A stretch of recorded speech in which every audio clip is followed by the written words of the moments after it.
আন্দোলনের চূড়ান্ত পর্যায়ে আওয়ামী লীগ যখন তাকে সমর্থন দিচ্ছিল, তখন আমাদের এক সিনিয়র সাংবাদিক ভাই ফয়েজ ভাই উদ্যোগ নিয়ে হাসিনার সাথে বেগম খালেদা জিয়া বৈঠক করেন এবং হোসেন মোহাম্মদ এরশাদের পদত্যাগ ত্বরান্বিত করা। বন্ধুরা, এবার কিন্তু তাদের এবার ব্যতিক্রমটা কোথায়? ছাত্ররা পশ্চিমবিরোধী আন্দোলন করছে। আন্দোলনের একটা পর্যায়ে তাদের কিছু জীবন নষ্ট হয়েছে, ক্ষতিও হয়েছে।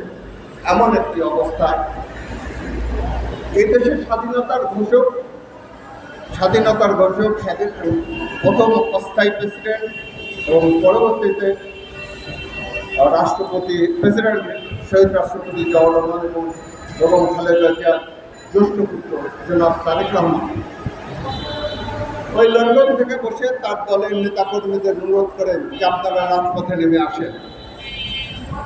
ওদিকে জামাত ইসলাম নিষিদ্ধ করা এবং তাদের নেতৃবৃন্দকে ফাঁসি দেওয়ার কারণে তারাও তাদের কর্মীদের, কিন্তু দুঃখটা হলো যে আজকে এই প্রেক্ষাপটটা সৃষ্টি হলো কেন?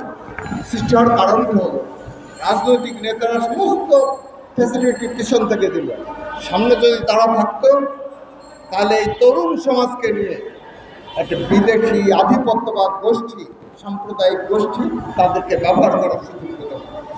আজকে আপনারা দেখেন, গত বছর এই দিনে যখন এই প্রেস ক্লাবের সামনে গুলি হয়, এইখানটা আমাদের মহিলা কর্মীরা এই যে লাভ দিয়ে বেরোয় পাড়ায়। আপনারা যারা এখানে এই এলাকায় থাকেন তারা দেখেন, আমার পায়েও ছড়া লেগেছে। কিন্তু প্রশ্ন হচ্ছে আজও আমরা বেঁচে আছি, কিন্তু আমার যে ভাইটা মারা গেছে তাদের খোঁজ কিন্তু সরকার নেয়। বিভিন্ন কমিশন হয়েছে, এই কমিশনের সাথে কেউ গণমাধ্যমের সাথে সম্পৃক্ত। রাজনৈতিক সংস্কার যারা করবে তারা কেউ জীবনে রাজনীতি করেছে কিনা এটাই আমার ধারণা হয় না। আমার মনে হয় যারা বাড়ির ভিতরে রাজনীতি করে। তা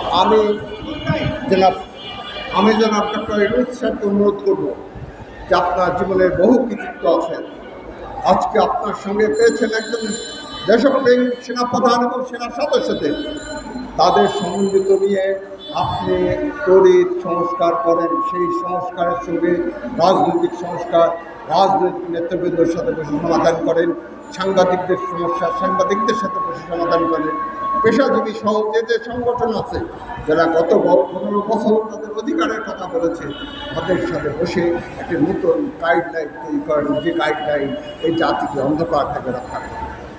আপনারা অনেকেই জানেন 1757 সালে